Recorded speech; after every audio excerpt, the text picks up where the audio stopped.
میں 12 صحیح الاسناد احادیث تبرکات مصطفیٰ صلی اللہ علیہ وآلہ وسلم کے حوالے سے انشاءاللہ آج بیان کروں گا، لیکن تفصیل میں جانے سے پہلے ایک دفعہ دروشی پڑھ لیں۔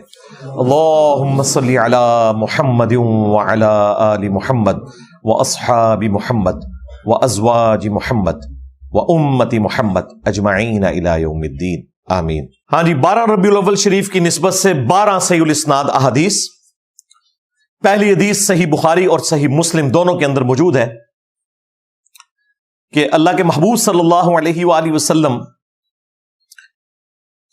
ایک بڑے تشت کے اندر، بڑا برتن، اس کے اندر وضو فرمایا کرتے تھے، جس میں فائدہ یہ ہوتا تھا کہ جب نبی علیہ السلام وضو کرتے تھے نا برتن کے ذریعے، تو وہ پانی جو ٹپکتا تھا وہ اس بڑے برتن میں جمع ہو جاتا تھا، زمین پہ نہیں گرتا تھا۔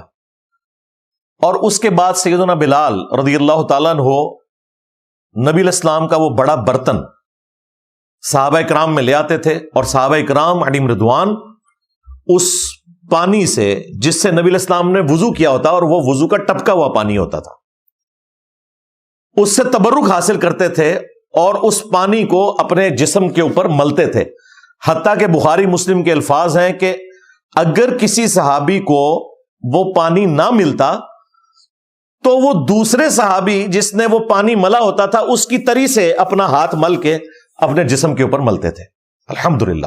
لیکن ان لوگوں نے یہ پروٹوکول اپنے بابوں کو دیے ہوئے۔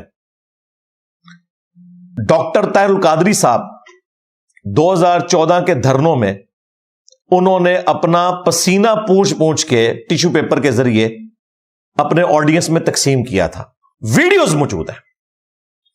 اس وقت تو ہماری اسٹیبلشمنٹ جو ہے نا، وہ ان کی تو آنکھیں اندھی ہوئی بھی تھی نا اس بندے کی محبت میں، تو وہ ہر ٹائم جو ہے نا وہ تمام چینلز جو ہیں وہ لانچ ہوئے ہوتے تھے کہ دکھاؤ یہ کیا کر رہے ہیں، تو یہ تماشے بھی ساتھ میں رپورٹ ہوتے تھے۔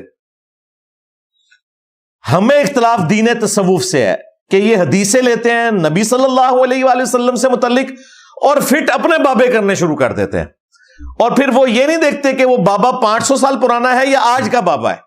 ہم تو کہتے ہیں 1400 سال پرانا بھی کو بابا ہو، وہ بھی فٹ نہیں ہوگا۔ جو پروٹوکول رسول اللہ کا ہے صلی اللہ علیہ وآلہ وسلم، وہ کسی اور شخص کو نہیں مل سکتا۔ یہ بھی ختم نبوت کے اوپر ڈاکہ ہے ڈاکٹر اشرف جلالی صاحب، جو تمہارے بابے مار رہے ہیں۔ اگر تم یہ کہو کہ ڈاکٹر طاہر القادری کو میں نہیں مانتا، تو تمہارا جو باپا جانی ہے امیر اہل سنت، وہ تو اپنے بال تقسیم کرتا ہے، منہ کے نوالے تقسیم کرتا ہے، گوشت کھانے کے بعد ہڈیاں تقسیم کرتا ہے۔ تو پروٹوکول تو وہ ویل کر رہا ہے رسول اللہ والا صلی اللہ علیہ وآلہ وسلم، اور ایکٹنگ دیکھیں، لگتا ہے جی دنیا کا سب سے بڑا عاشق رسول یہ ہے۔ ایکٹنگ دیکھو ان بندیاں دی۔ دوسری حدیث صحیح بخاری میں بڑی مشہور حدیث ہے، صلح حدیبیہ کے موقع کے اوپر جب سہیل ابن عمرو مشرکین عرب کی طرف سے آئے، بعد میں خیر وہ مسلمان ہو گئے، اور ان کے ساتھ عروہ ابن مسعود تھے، وہ بھی بعد میں مسلمان ہو گئے رضی اللہ عنہما وعلیہم السلام۔ تو ظاہر ہے کہ اس وقت بالکل جنگ کی کیفیت قریب تھی، اور نبی علیہ السلام پاور میں بھی تھے، اس کے باوجود آپ علیہ السلام نے صلح کر لی۔ صلح حدیبیہ کے اوپر آمادہ کرنے کے لیے مشرکین عرب جو ہیں وہ رسول اللہ کو تھریٹ کر رہے تھے کہ یہ تمہارے ساتھی تمہیں چھوڑ جائیں گے۔ اب انہیں کیا پتا تھا کہ رسول اللہ کے ساتھی کیا نبی علیہ السلام کو جسٹ ایک قبیلے کا سردار مانتے ہیں؟ وہ تو اپنی دنیا اور آخرت ان کے ساتھ جوڑے ہوئے تھے۔ تو اس قسم کی وہ گفتگو کر رہے تھے۔ پھر صحابہ کرام نے پریکٹیکلی ان کو ثبوت دیا تاکہ ان کو یہ میسج ملے کہ ہم اپنے نبی سے کیا عقیدت رکھتے ہیں۔ اس کے پیچھے ریزن یہ تھی۔ تو صحیح بخاری میں آتا ہے کہ نبی صلی اللہ علیہ وآلہ وسلم نے پبلکلی وضو کیا تو صحابہ کرام آپ کا تھوک مبارک بھی زمین پہ نہیں گرنے دیتے تھے۔ جب نبی علیہ السلام تھوک مبارک پھینکتے تو صحابہ کرام اپنے ہاتھ رکھتے، اور قریب تھا کہ ایک دوسرے سے لڑ پڑتے اس کے حصول کے لیے۔ عروہ ابن مسعود یہ منظر دیکھ رہا تھا، اور کنکھیوں سے دیکھ رہا تھا, سیدھے نہیں, ایسے کر کے, کیونکہ ظاہر ہے کہ وہ ایک تھوڑی اپنے اندر ایک وہ تکبر والی بات بھی ہوتی ہے. اور پھر اس نے یہ سارا جو منظر دیکھا نا, اس نے جا کے مشرکین عرب کو بتایا کہ بھائی ان کے ساتھ جنگ کرنے کا کوئی فائدہ نہیں, صلح ہی کر لو. کیونکہ میں, اب یہ الفاظ ذرا عروہ ابن مسعود کے سنیں, وہ کہتے ہیں کہ میں دنیا کے سارے بڑے بڑے بادشاہوں کے دربار میں گیا ہوں, میں کیسر کے دربار میں بھی گیا, رومن امپائر کا ہیڈ, میں کسرا کے دربار میں بھی گیا, پرشین امپائر کا ہیڈ, دونوں سپر پاورز, میں نجاشی کے دربار میں بھی گیا, لیکن میں نے کسی بھی دربار میں درباریوں کو اپنے بادشاہ کی وہ رسپیکٹ کرتے ہوئے نہیں دیکھا جو رسول اللہ کے ساتھی ان کی رسپیکٹ کرتے ہیں صلی اللہ علیہ وآلہ وسلم. اللہ کی قسم, جب وہ وضو کرتے ہیں تو وہ ان کا تھوک مبارک بھی زمین پہ گرنے نہیں دیتے, بلکہ اپنے ہاتھوں پر لیتے ہیں اور اپنے جسم پہ ملتے ہیں. وضو کا پانی نیچے زمین پر گرنے نہیں دیتے, اپنے ہاتھوں پر لیتے ہیں اور اپنے جسم پہ ملتے ہیں, اور اگر کسی کو نہ ملے تو وہ دوسرے سے اس کی تراوٹ لے کے اپنے جسم کے اوپر ملتا ہے. اور اللہ کی قسم جب وہ کوئی حکم دیتے ہیں تو وہ فوراً آپ صلی اللہ علیہ وآلہ وسلم کے حکم کو بجا لاتے ہیں.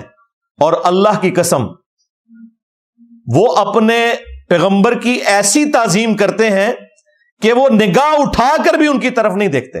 یہ آپ کو پتا, یہ بڑی حیران کن بات میں آپ کو بتا رہا ہوں. یہاں تو لوگ کہتے ہیں ہم ہر وقت حضور کو دیکھتے رہتے, صحابہ کرام نبی الاسلام کی طرف ٹک ٹکی باندھ کے نہیں دیکھا کرتے تھے, دیکھ ہی نہیں سکتے تھے, تاب ہی نہیں لا سکتے تھے, اور احترام بھی کرتے تھے, ہمیشہ نظریں جھکا کے بیٹھتے تھے. اور یہ عروہ نے دیکھا تو پھر اس نے مشرکین عرب کو کہا کہ تم اس شخص کے خون کے پیاسے ہو کہ جس کے اصحاب جو ہیں اس کا وضو کا پانی نیچے نہیں گرنے دیتے, وہ اسے نقصان پہنچانے دیں گے, تو بہتر یہ کہ صلح کر لو. اور پھر صلح حدیبیہ ہوگی. تیسری حدیث صحیح مسلم میں ہے, انس بن مالک کہتے ہیں کہ نبی صلی اللہ علیہ وآلہ وسلم جب فجر کی نماز پڑھ کر فارغ ہوتے تو اہل مدینہ اپنے غلاموں کو, خادموں کو مسجد میں بھیج دیتے پانی کے برتن دے کر. اور خواہش کیا ہوتی تھی کہ نبی علیہ السلام ہر شخص کے برتن میں اپنا ہاتھ ایک دفعہ صرف داخل کرتے, اور لوگ لائنوں میں کھڑے ہوئے ہوتے تھے مسجد نبوی شریف میں. نبی علیہ السلام ایک ایک برتن میں اپنا ہاتھ داخل کرتے جاتے. اور انس بن مالک کہتے ہیں کہ نبی علیہ السلام کا اخلاق ایسا تھا کہ سخت سردیوں میں جب پانی کو ہاتھ لگانا بھی مشکل ہوتا تھا, نبی علیہ السلام سردیوں میں بھی ان تمام برتنوں میں اپنا ہاتھ ڈالا کرتے تھے. یعنی آپ کی شفقت تھی. لوگ ٹھنڈے پانی سے وضو کرتے ہوئے تردد کا شکار ہوتے ہیں, اور یہ تو کوئی کام بھی کرنے والا نہیں تھا, لیکن نبی علیہ السلام اپنے غلاموں کا اتنا خیال رکھتے تھے کہ سردیوں میں بھی اگر 100 بندے برتن لے کے کھڑے ہیں تو 100 کے 100 برتنوں میں آپ ذرا امیجن کریں ہاتھ ڈالا کرتے تھے تاکہ ان کو برکت ملے. لیکن آپ علیہ السلام نے کبھی ان کو گلا شکوہ نہیں کیا اس حوالے سے کہ سردیوں میں تو پانی نہ لایا کرو, ایک باری گرمیوں میں جمع کر کے رکھ لو. تو یہ صحابہ کرام کی عادت تھی کہ وہ نبی علیہ السلام کے مبارک ہاتھوں سے فیض حاصل کیا کرتے تھے پانی کے ذریعے. چوتھی حدیث بھی صحیح مسلم میں ہے. اسماء بنت ابی بکر جو سیدہ عائشہ کی بڑی بہن ہے, انہوں نے عائشہ سے نبی علیہ السلام کا ایک کرتا لے لیا تھا ان کی وفات کے بعد ان کے گھر والوں سے, کسروانی تیالسی, کالا جبہ. بعض لوگ ہماری لائف سٹریم میں بھی پوچھ رہے ہوتے ہیں اس میں کالے کے الفاظ نہیں ہے. بھائی سندھی اجرک کو ریڈ کہنے کی ضرورت نہیں ہے, سندھی اجرک ریڈ ہی ہوتی ہے. کسروانی تیالسی پرشین امپائر کا کالا جبہ, کسرا کا, وہ کالے رنگ کا ہی ہوتا تھا. وہ نبی علیہ السلام کو گفٹ ملا ہوا تھا جس کے اوپر گوٹ بھی ریشم کی تھی, اور وہ آپ صلی اللہ علیہ وآلہ وسلم پہنا کرتے تھے. اور اسماء بنت ابی بکر کہتی ہیں کہ ہم اس کا دھون مریضوں کو شفا کے لیے دیتے ہیں, یعنی اس کو دھو کر اس کے پانی سے شفا حاصل کرتے ہیں. یعنی صحابہ کرام علیہم رضوان نبی علیہ السلام کے کرتا مبارک کے دھون کو اپنے لیے شفا سمجھتے تھے. اور ان کے بابے کیا کرتے ہیں, وہ کہتے ہیں جی وہ محمود غزنوی کو فتح نہیں ہو رہی تھی، تذکرۃ الاولیاء میں فرید الدین عطار نے لکھا، تو محمود غزنوی کے پاس ایک جبہ تھا جو ابو الحسن خرقانی کا دیا ہوا تھا، اور ان کی وصیت تھی کہ کبھی مشکل وقت آئے تو اس کے وسیلے سے دعا کرنا۔ اس نے دعا کی تو فتح ہو گئی۔ رات کو بابا جی خواب میں آئے اور بڑے غصے میں، اور کہا کہ تو نے میرے جبے کی اتنی کم قیمت لگائی ہے، اور یہ نہ سمجھے یہ کوئی ہم کہانیاں بیان کر رہے ہیں، ان کے نزدیک تو یہ سمجھ لے قرآن و حدیث ہے، فرید الدین عطار لکھ رہا ہے۔ اور پیر اجمل قادری وہ جو معصوم سی شکل بنا کے رونو والا میوزک چلا کے تو جعلی واقعات بیان کر رہا ہوتا ہے، اس نے بھی یہ بیان کیا ہوا ہے واقعہ کہ تو نے تو بڑی کم قیمت لگائی میرے کرتے کی، اگر تو دعا کرتا نا کہ اس سرزمین میں کوئی کافر نہ رہے تو سارے لوگ ہی مسلمان ہو جاتے۔